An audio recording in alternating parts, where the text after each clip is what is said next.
itu nggak terlalu berat. Terus di situ juga saya berusaha menjadi pendengar yang baik supaya dia merasa dihargai. Oh gitu ya. Perhatikan, iya, Iya. begitu. Berarti itu contohnya kayak apa? Kasus apa gitu kan? Yang 1 jam bisa kelar tuh. Misalnya kayak itu tadi sih Kak, pembulian dari teman atau aksnya. Sebenarnya Berarti itu nggak banyak korbannya. ya. Berarti itu Iya, korbannya. sebenarnya nggak banyak ya. Iya, tidak banyak yang 1 jam langsung selesai sih. Biasanya saya harus beberapa kali pertemuan. Oh iya bener sih. Nggak 1 jam selesai. Kan harus bonding gitu ya. Nah berarti ini kan korbannya nih. Berarti orientasinya Mbak Hani di situ buat apa ya? Dari konseling itu apa gitu? Untuk meningkatkan kepercayaan dirinya kan? Atau biar dia nggak dibully lagi atau kayak gimana tuh orientasinya? Saya biasanya memberi pengarahan sih, kayak apa, afirmasi positif itu pasti ya ke anaknya. Sebenarnya kamu pinter, misalnya kamu pinter, kamu itu udah hebat di kelas juga, bukan karena kamu tidak bisa tapi kurang belajar aja sih. Dan saya coba membantu dia untuk mengenali dirinya sendiri, sebenarnya dia itu berharga apa sih, dan jangan sampai tindakan yang negatifnya itu tadi dilanjutkan sama dia gitu. Oh kan dia kan korban. Emang dia bertindak negatif kayak gimana tuh? Pemalu gitu kan? Kenapa? Kan dia kan korban. Dia tadi katanya Angga kan tindakan negatifnya nggak dilakuin lagi gitu. Contohnya kayak gimana maksudnya tuh? Ini yang korban ya Kak, maaf. Oh, Kalau misalkan dia korban, itu biasanya saya membantu dia meningkatkan percaya dirinya sih. Karena kan cenderung kalau di lingkungan temannya dia jadi pendiam. Terus kayak merasa saya nggak bisa, dan dia paling tidak bisa untuk menolak temannya yang bully itu tadi kan, nggak berani kayak ngelawan seperti itu. oh berarti kayak tim konselor sekolah tuh gimana untuk memaintenance agar ini korbannya tuh nggak dibully lagi gitu? Apakah ngawasin tiap hari apa gimana tuh? Ya pertama pasti saya tanya ya ke si korbannya tadi, saya tanya siapa yang sudah membuli. Terus kemudian biasanya saya konfirmasi ke yang membuli tadi, kan supaya nggak ada salah paham ya. Saya juga memastikan kalau si yang cerita si korban ini beneran korban atau dia cuma ngada-ngada gitu. Gitu ya, berarti kayak memastikan lagi gitu. Memastikan lagi, dan pastinya saya kebetulan kan BK ini juga termasuk mata pelajaran ya, jadi guru BK-nya juga masuk di kelas itu karena ada beberapa materi lah yang disampaikan. Gitu. Apa tuh materi-materi BK apa aja tuh?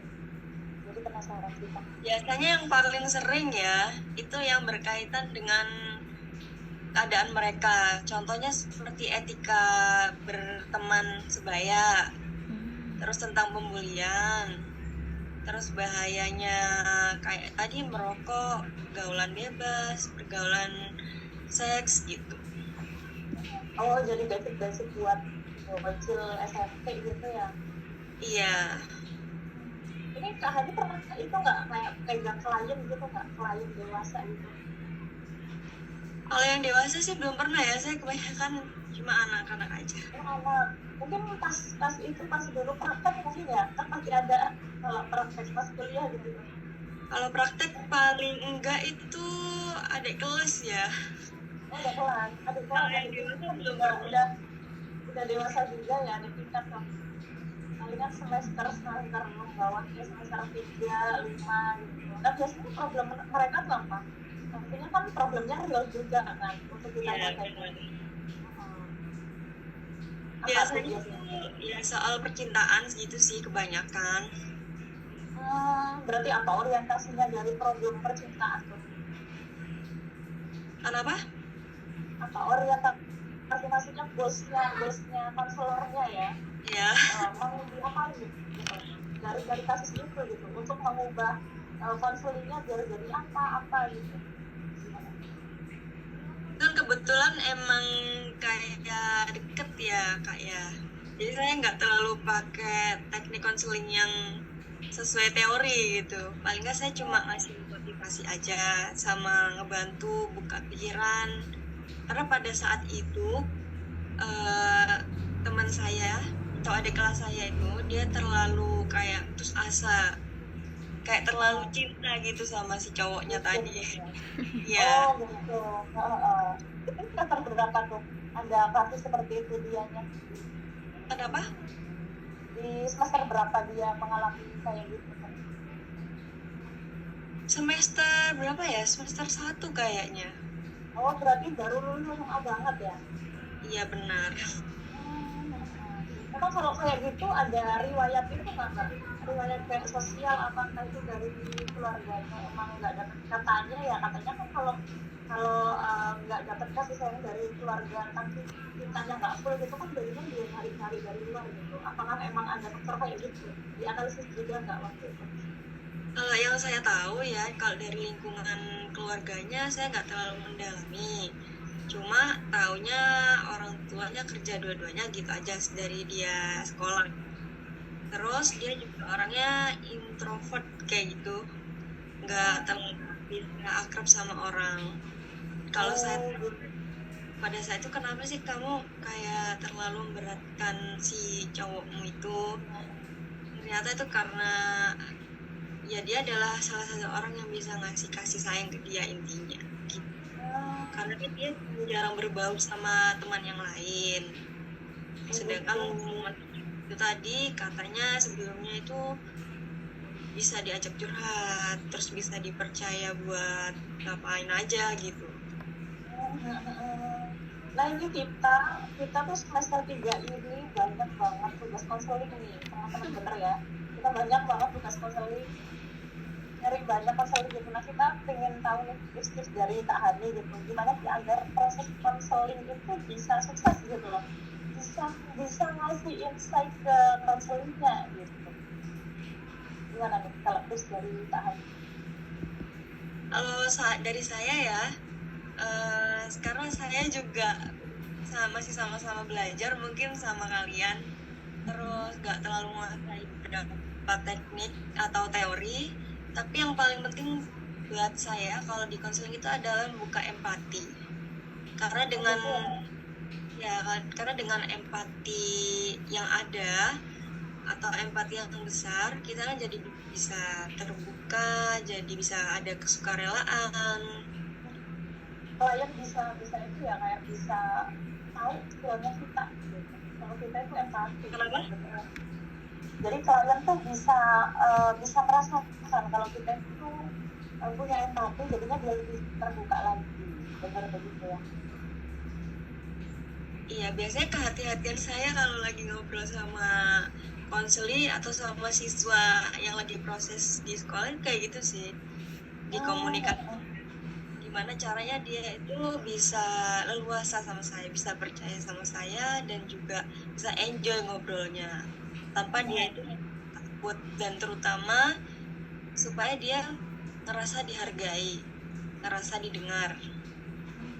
Berarti gimana tuh responnya Mbak Hani biar konselingnya itu bisa menangkap kalau Mbak Hani ini ruang aman buat dia gitu? Apakah Mbak Hani ngasih kata-kata yang ciri khas apa gitu sekiranya dia agar dia bisa terbuka? Biasanya sih saya menjadi pendengar yang baik buat dia ya. Jadi saya mendengarkan dia sampai dia selesai cerita, dan biasanya juga saya ngasih afirmasi positif sih terutama. Jadi kalau yang disampaikan Kak Hani dalam sesi konseling itu apa kira-kira? Misalkan pertama kali datang gitu, ini buat kita belajar juga teman-teman ya. Ini soalnya banyak banget udah konseling, jadi kita biar belajar sama konselornya langsung gitu. Kalau pertama kali ngadepin konseling itu kita ngomong apa gitu, ngomong apa kira-kira yang bisa opening sekiranya biar dia itu bisa terbuka gitu. Di tahap awal tuh biasanya saya ini ya, menunjukkan wajah yang ramah dan juga saya menyapa dia. misalnya lagi gitu, kita kemarin udah bikin janji ya, dan juga banyak ada kesepakatan gitu gitu doang bisa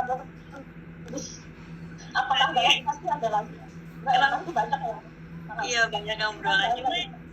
Di awal seperti itu sih. Yang penting saya ramah dulu sama dia untuk membuka kepercayaan awal ya. Itu saya ramah. Nggak mungkin saya kayak awal-awal pasang muka yang flat gitu.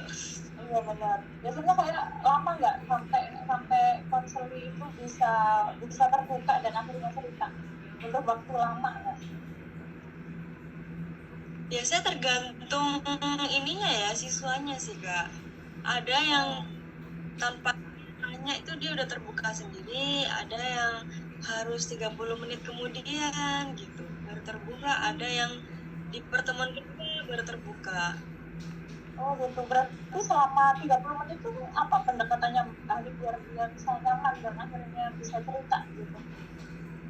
Lama juga biasanya ya? Sih kayak biasanya sih saya cuma ngobrol biasa sama si konselingnya, terus dia mau cerita apapun saya dengarkan pada saat itu, meskipun tidak langsung menjurus ke inti masalahnya ya.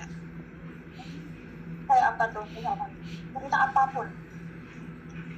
Ya misalnya basa-basi, terserah dia. Waktu itu ada siswa yang cerita terkait hari ini saya jadi ini Bu, lomba Agustusan gitu. Oh, ceritain Agustusannya. Ya kadang juga saya nanya-nanya ke dia, di kelas kamu deketnya sama siapa gitu. Terus biasanya di kelas itu pelajaran apa sih yang disukain, jadi saya nggak langsung ke inti pribadinya dia. Nah itu teman-teman ya, nanti jadi kalau kita praktek konseling, kalau konseling nggak mau langsung cerita, jadi tipsnya dari Kak. Jadi ngomong itu nggak apa-apa, bener ya kan ya. Kita ngomong apapun itu sampai lama juga nggak apa-apa untuk bangun bonding gitu, Kak. Bener ya. Oke. Apalagi ya, Kak Sofian udah cukup belum? Pertanyaannya udah kejawab semua belum ya? Aman kok. Aman semua ya? Oke, Kak Hani, barangkali nanti ada yang kita tanyakan selanjutnya ya. Kita boleh ya chat Kak Hani ya? Oh boleh banget Kak. Oke, siap. Terima kasih malam ini udah mau hadir buat kami. Doain ya kita sukses ya. Lalu udah lancar tugas-tugasnya. Amin. Iya dong, kasih semangat ini. Kali kenapa? Ke teman-teman ini yang baru kuliah, kita baru semester 3 BTW. Ini yang bener baru semester 3. Semester 3 S1. Tolong. Nah ini Pak, jangan kaget lihat Pak Hendra. Kayaknya yang bikin kaget itu kalau lihat Pak Hendra deh. Kalau melihat saya kayaknya udah kayak dosen gitu ya. Wajah rektor kayaknya saya dengan Kak Sofian Adi nih. Jangan-jangan dosennya bukan sama Pak Hendra ini. Maaf tadi dari kampus mana kalau boleh tahu? Ini kita dari apa Pak Hendra? Dari mana Kak kita? Kita dari UINCI, Universitas Insan Cipta Indonesia, yang didirikan oleh Kahmi, yang kebetulan memang fokusnya kita ini kan sebenarnya dari pengkaderan HMI ya. HMI, ada nggak di UNSA di HMI? Apa tuh singkatannya Pak Hendra HMI itu? Himpunan Mahasiswa Islam.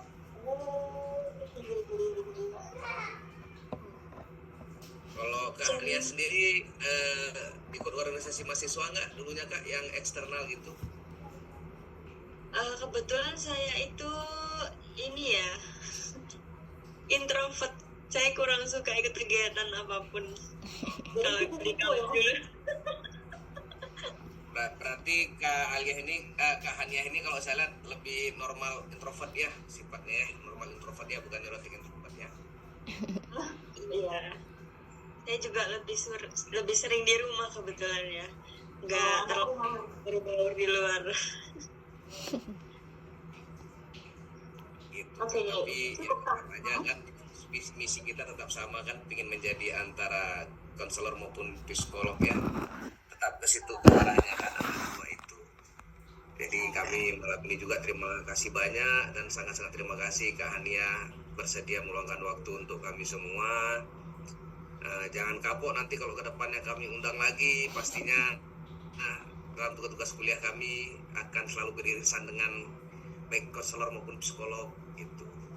Iya. Jadi Iya, betul. apabila kami membutuhkan lagi tenaga Kak Hania, mohon dibantu kami semuanya gitu. Baik. Kebetulan tadi Kak Miranda sama Kak Alia tadi ada nitip pertanyaan juga ke saya, katanya kalau Kak Hania ini ngajarnya di sekolah mana sih Kak? Di sekolah SMP Islam Hasanuddin. Oh di Hasanuddin berarti kakak di Sulawesi sana? Tidak, saya di Mojosari. Sulawesi itu Kak Oh Alia. Mojosari, oh di Mojosari tadi tuh. Kirain tadi hanya kuliah atau tempat domisilinya aja di Mojosari, ternyata ngajarnya pun di situ. Oh iya Kak. Yang emang nyari yang dekat rumah ya. Iya, enak gitu. Apakah dari rekan-rekan lainnya ada yang mau ditanyakan atau kita sudahi? Gimana Kak Sofian Hadi? Cukup, thank you Mbak Hania ya, sehat selalu, sampai jumpa kembali. Thank you untuk wawasan dan ilmunya. Saya juga mohon maaf kalau memang ada yang kurang ya. Karena memang jujur aja soal teori saya nggak terlalu menguasai. Cuma berdasarkan pengalaman. Apalagi saya ngajar ini juga baru banget lulus juga langsung ngajar. Sama aja, apalagi kalau di depan klien tuh udah kita nggak pakai teori apapun, ya kan teman-teman. Ya udah kan. Iya, kadang tekniknya kan juga nggak dipakai, maksudnya yang pernah dipelajari di kuliah gitu nggak saya pakai, mengalir gitu aja. Saya lihat situasi, banyak kan gitu sih. Oke. Apalagi kan ini bukan orang dewasa ya, anak-anak. Jadi harus lebih fleksibel lagi gitu, nggak kaku terpacu teori terpacu gitu. Oke teman-teman, barangkali nih Kak Hanianya mau istirahat, soalnya dari pagi sampai sore dia di sekolah, jadi udah kehabisan energi nih. Ya kita sudahi dulu ya biar Kak Hania bisa istirahat ya. Kak Hania, terima kasih banyak atas waktunya. Kami rasa malam ini cukup sekian dulu. Semoga Kak Hania sukses selalu, baik ngajar maupun sebagai bimbingan konseling di sekolah tersebut. Semoga semuanya lancar dan sehat semua. Kami akhiri. Wabillahi taufiq wal hidayah. Assalamualaikum warahmatullahi wabarakatuh. Makasih banyak Kak Hania ya. Juga terima kasih kasih banyak. banyak. Mohon maaf kalau ada yang kurang ya. Ya udah perfect. Ya, Dadah sama-sama. semuanya. Terima kasih. Hania sehat selalu ya.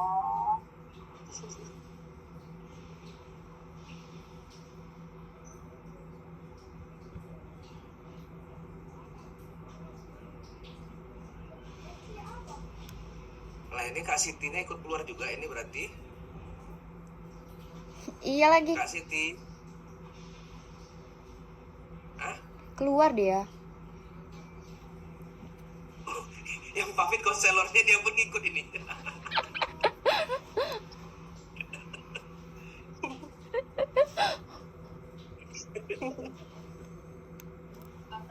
Ini rada gokil ini. Mana tadi? Gimana Kak Sofian Hadi?